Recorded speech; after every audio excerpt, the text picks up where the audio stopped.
बूढ़ी माँ को भीख का कटोरा थामना पड़ा, ये देश तो आगे बढ़ा, ये देश तो आगे बढ़ा।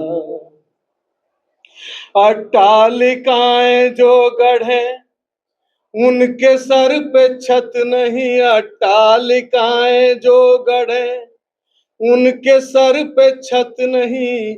हक दिए हैं सब तुम्हें, हक मांगने का हक नहीं। इसके लिए गोलियों का सामना करना पड़ा। हक, ये जो मुझे अराजनीतिक बनाया जाता है, मैं सोचूं नहीं किस तरीके की नीतियां बन रही हैं, वो मेरे जीवन को कैसे प्रभावित कर रही हैं, मेरी रोटी रोजी को कैसे प्रभावित कर रही हैं, मेरी शिक्षा व्यवस्था को कैसे प्रभावित कर रही हैं, मेरी हेल्थ केयर को कैसे प्रभावित कर रही हैं, मेरी नागरिक सुविधाओं को कैसे प्रभावित कर रही हैं। ये अगर मैं उदासीन रहूं तो लोगों की राजनीति के प्रति उदासीनता फासिज्म का सबसे बड़ा ब्रीडिंग ग्राउंड कहते हैं।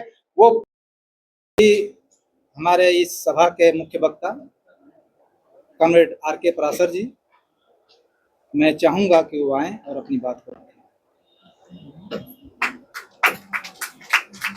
अध्यक्ष मैनेजर चौरसिया जी, हमारे अतिथि वक्ता प्रोफेसर पूरानंद जी, मंच पर उपस्थित मेरे नेतागण, दिल्ली के तमाम कोनों से आए मेरे भाइयों और बहनों, ये जितनी भी बातें सुनी, मैं बहुत भावुक हूँ। मैं एक कवि भी हूँ।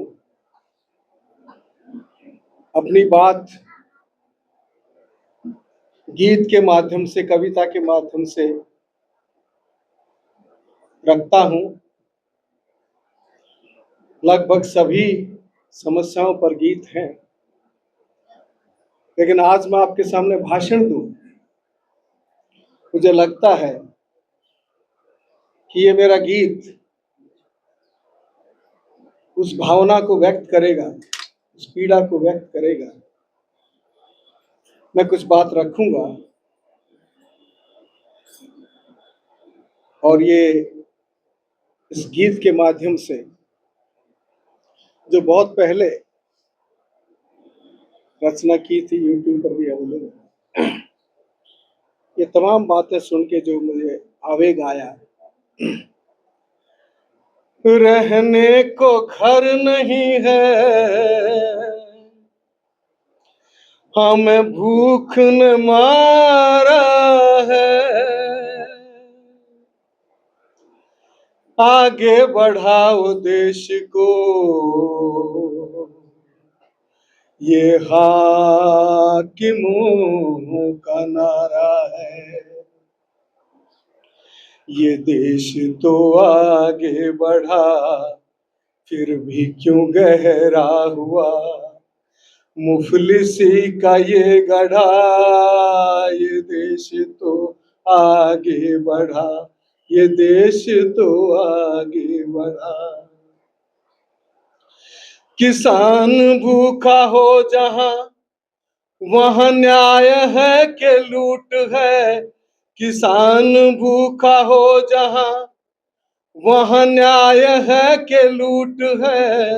एक तरफ 5 तारा, एक तरफ भूख है, जिसके लिए बहन को शरीर बेचना पड़ा। बूढ़ी माँ को भीख का कटोरा थामना पड़ा, बूढ़ी माँ को भीख का कटोरा थामना पड़ा। ये देश तो आगे बढ़ा, ये देश तो आगे बढ़ा। अट्टालिकाएं जो गढ़े उनके सर पे छत नहीं, अट्टालिकाएं जो गढ़े उनके सर पे छत नहीं। हक दिए हैं सब तुम्हें, हक मांगने का हक नहीं। इसके लिए गोलियों का सामना करना पड़ा। हक के लिए जो लड़ा, हक के लिए जो लड़ा, हक के लिए गोलियों का सामना करना पड़ा। ये देश तो आगे बढ़ा, ये देश तो आगे बढ़ा। यहाँ का मेरे हैं, यहाँ लुटेरे हैं। इस देश के मतलब दो, किस देश की बात करें। इस देश के मतलब दो, किस देश की बात करें। साथियों, ये गीत में इस देश के मतलब दो, इस देश के मतलब जब दो हैं तो आप समझिए राजनीति भी दो होंगी।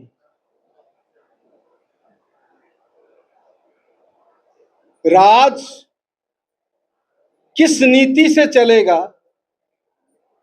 किस नीति से चल रहा है, यह है राजनीति। मेरे मजदूर भाइयों को, मेरे आम नागरिकों को ये बताया जा रहा है, आप राजनीति से क्या लेना देना है। आप एक अच्छे आदमी हैं, वो तो बदमाशों की जगह है, वो तो गुंडों की जगह है। वो जो बर्नार्ड शॉ ने कहा था, all scums and scoundrels have got to refuge in politics. ये जो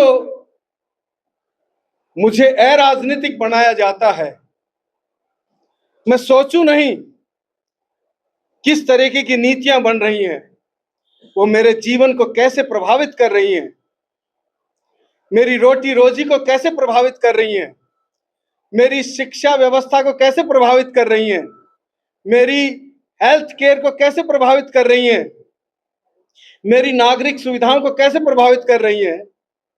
ये अगर मैं उदासीन रहूं तो लोगों की राजनीति के प्रति उदासीनता फासिज्म का सबसे बड़ा ब्रीडिंग ग्राउंड कहते हैं।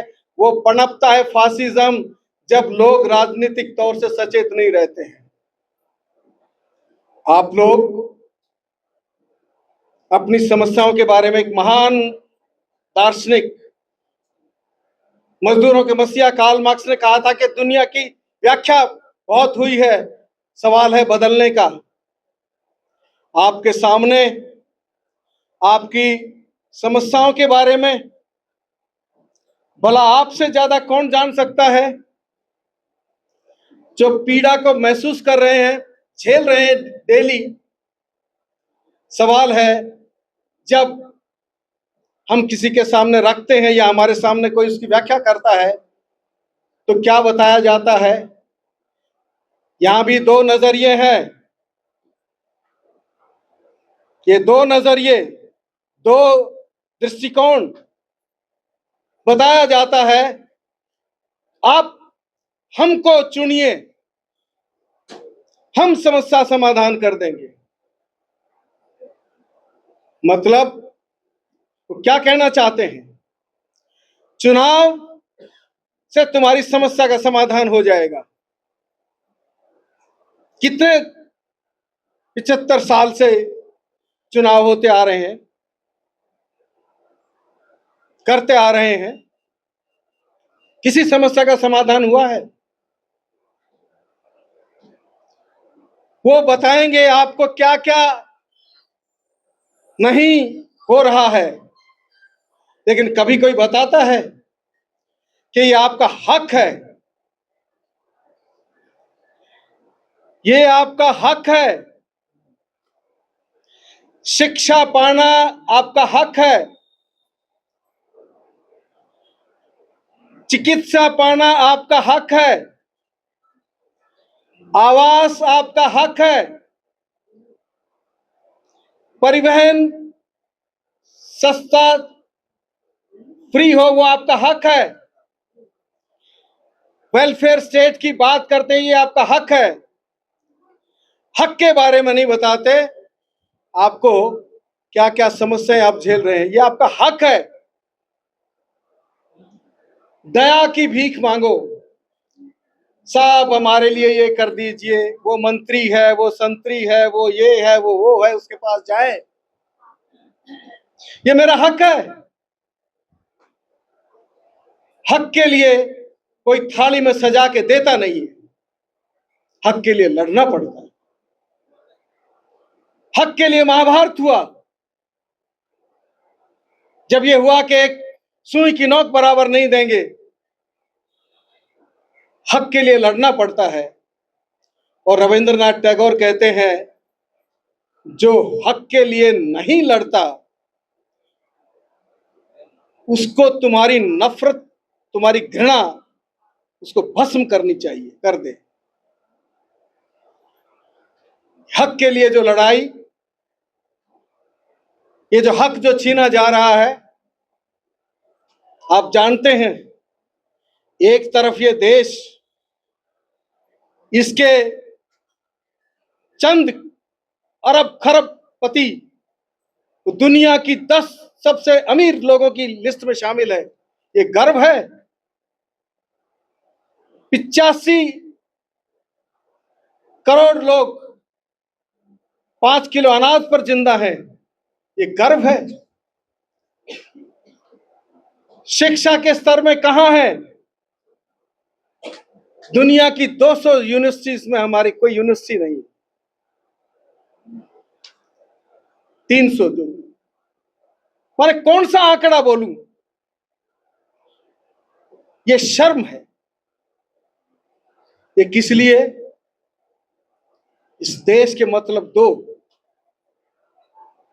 एक देश अडानी अंबानियों का, सिंघानियों, टाटा, बिरला,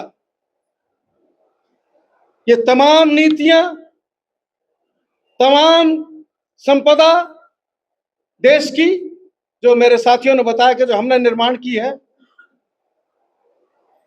कौड़ियों के दाम, चाहे वो कोई भी दायरा हो, हवाई अड्डे हों, बंदरगाह हों, वो तुम्हारे खेत हों, तुम्हारे तुम्हारे वन संपदा हो, वो पहाड़ों की, वो तमाम चीजों को पूंजीपतियों के हवाले किया जा रहा है और हमें एकदम माने कंगाल बनाया जा रहा है।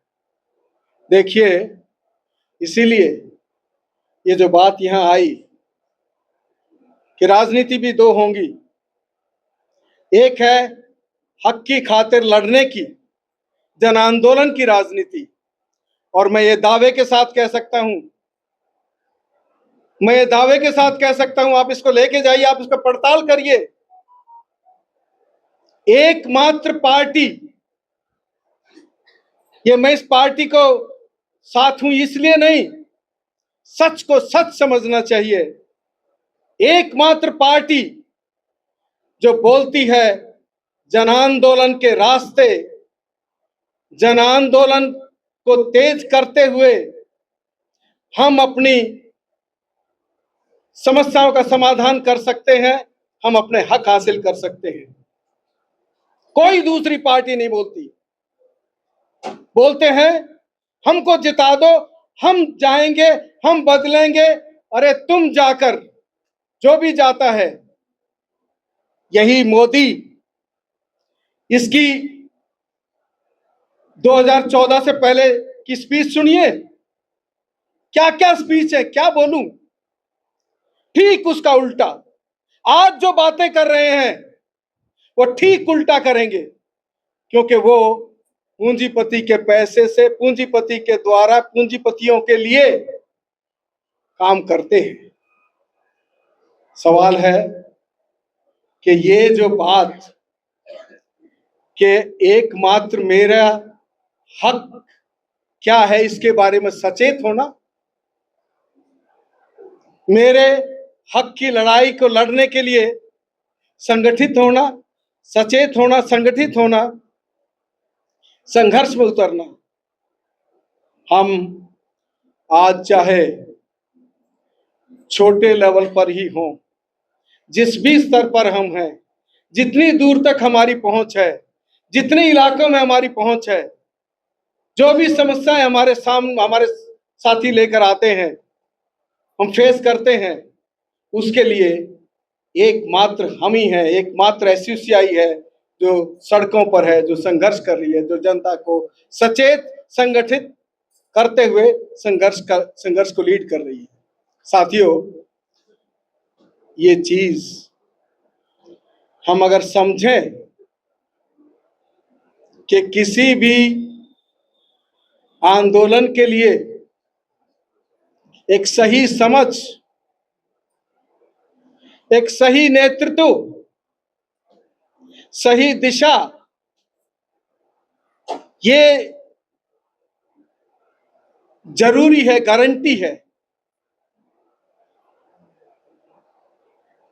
कि हम सच्चाई, ईमानदारी, वो मूल बात है, वो तो है ही, लेकिन संघर्ष की दिशा, तो ये जो आज का आपका सम्मेलन, इसमें जो रखा गया प्रस्ताव, इसमें जो दी गई दिशा, इस बात को हम एक एक हक के लिए लड़ने वाले सिपाही, हम अपने हक के बारे में लोगों को सचेत करना, ये खैरात नहीं है, ये मेरा हक है। जैसे मैंने बताया, शिक्षा, चिकित्सा, आवास, परिवहन, तमाम ये मेरा हक है। इसके लिए सही नेतृत्व के तहत, क्योंकि नेतृत्व अगर सही ना हो, सच्चा और ईमानदारी का नेतृत्व ना हो, वो अगर चुनावी दृष्टिकोण से आपको लपेटता है, तो याद रखिए वो इस व्यवस्था में जो इस व्यवस्था को जाके तुम्हारे भले की बात कर देगा, भले की बात कहता कि हम इस व्यवस्था में, हमें भेज दो, हम जाएंगे तो आपका भला कर देंगे, झूठ बोल रहा है, धोखेबाज है, अपॉर्चुनिस्ट है। कुछ लोग कहेंगे क्या आप चुनाव को बगावत करने की बात करें? अभी मैं नहीं कर रहा, अभी मैं नहीं कह रहा ये बात।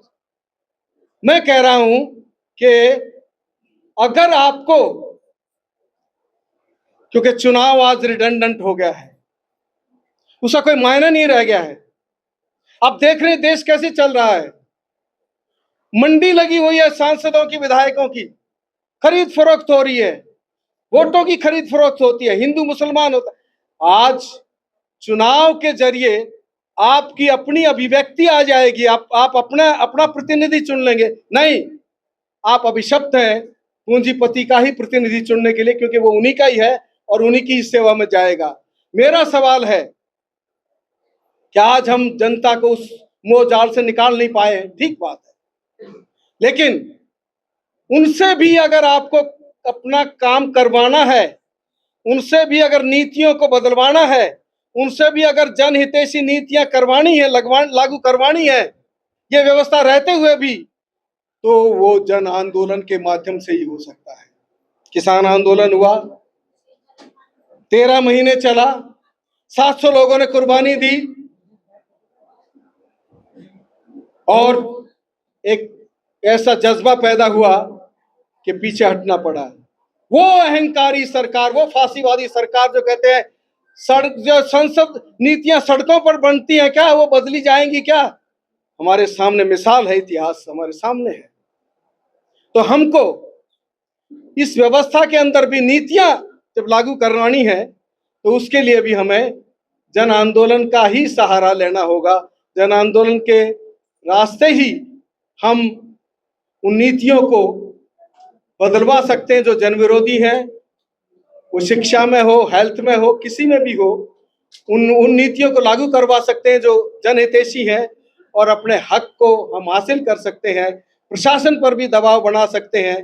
जो प्रशासन आज हमारी अनदेखी कर रहा है वो इसीलिए कि हम एक वैकल्पिक राजनीतिक ताकत, जिसका जिक्र मेरे साथियों ने किया है, कि हम जगह जगह जिस तरीके से आपने मकान बचाओ कमेटी बनाई है, इसी तरीके से जगह जगह मोहल्ले मोहल्ले में हम कमेटियां, जन कमेटियां जो वैकल्पिक ताकत को स्रोत बनेंगी और अपने हक की लड़ाई को उन कमेटियों के माध्यम से हम जब संचालित करेंगे तो हम अपने इस मिशन में, अपने इस हक हासिल करने की संघर्ष में हम जरूर कामयाब होंगे।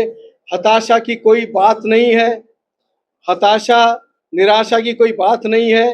हम लड़ेंगे, जरूर जीतेंगे।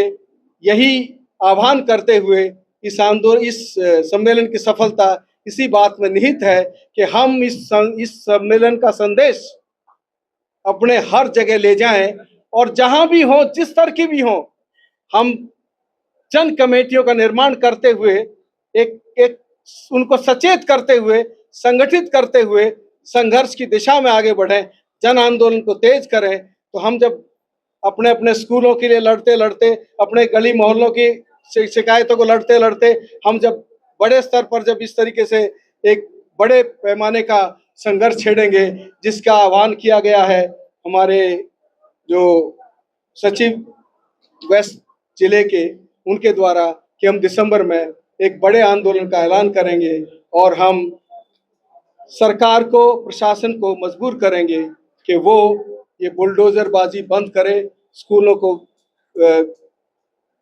मर्ज करना बंद करे, अस्पतालों को बेचना बंद करे, परिवहन को सस्ता करे। ये तमाम चीज़ें हम हासिल करवा सकते हैं।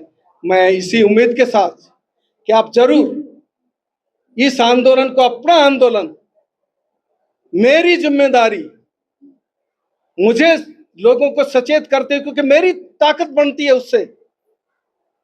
ये जो संगठन, ये मेरी ताकत, ये मेरी छाव, ये मेरी प्रोटेक्शन है। इसको मुझे निर्माण करना मेरी ही जिम्मेदारी है। एक सही नेतृत्व में, सही क्रांतिकारी नेतृत्व में कॉमरेड शिवदास घोष की शिक्षाएं जो मैंने बोला है, वो तमाम कॉमरेड शिवदास घोष की शिक्षाएं, उनको पढ़ना, जानना, आत्मसात करना और उसी अनुसार अपने जीवन को क्रांतिकारी आंदोलन के लिए आगे बढ़ाना, अपना हक अदा करना, अपना हक हासिल करना, उसमें अपना फर्ज निभाना। यही अपील करते हुए आप करेंगे ये काम, मैं अपनी बात समाप्त करता हूँ। इनकलाब जिंदाबाद, SUCI जिंदाबाद, कॉमरेड शिवदास घोष, लाल सलाम।